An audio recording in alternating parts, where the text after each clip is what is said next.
We're here today to take part in Courts of the Future Symposium, which we are working in partnership with Strathmore University, Access Partnership, and Caselines. And the idea is really for all of us to be able to sit together to discuss some of the bigger issues and challenges that we are facing in the judicial systems today, but more particularly to see how digital transformation can help address some of those challenges. Most people selling fruits on the street, hopefully, are never going to be engaged with either the criminal or the civil justice system. But what they see is the strengthening. The world is almost becoming like a global village where business and investment is now so global. So the collaboration between commercial courts would be great, I think, for the future. Technology has to work for us. So they're kind of the most interesting parts about it is the design to make sure that the system works for everybody and consulting to feed into that what those ideas are.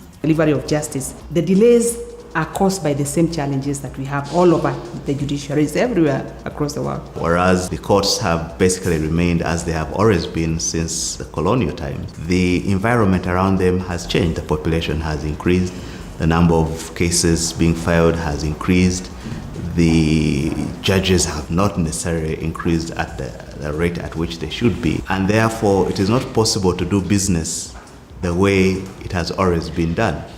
And so now it is important to have tools. A lot of changes being brought about by technology, most of what Microsoft is doing, and it advances the rule of law and access to justice, particularly in a society where justice is limited. Adopting accessible technology can really help increase access to justice for people with disabilities here in East Africa, but really globally.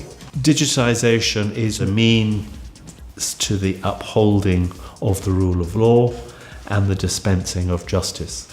It requires judges who are ethical and who are independent and impartial. It also requires lawyers who are, again, ethical and who are diligent in order for it to be a success. I see a lot of potential in the innovation and different way of thinking about problem solving that bringing this new platform to bear on some more traditional ways of doing business within the judicial sector in which the users of the justice system are looking to be served. The world is almost becoming like a global village where business and investment is now so global. So the collaboration between commercial courts would be great, I think, for the future. Technology has to work for us. So they're kind of the most interesting parts about it is the design to make sure that the system works for everybody and consulting to feed into that what those ideas are. Let me thank Strathmore Law School, Microsoft,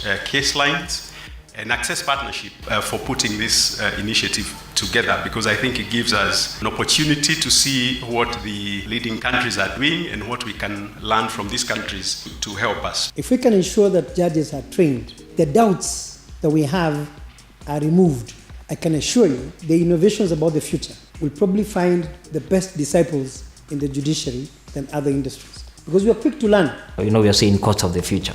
We now need to start living in the future, and the essence is to make the future now. It is possible. It is possible in the UK, it is possible in Dubai, it is possible in Abu Dhabi.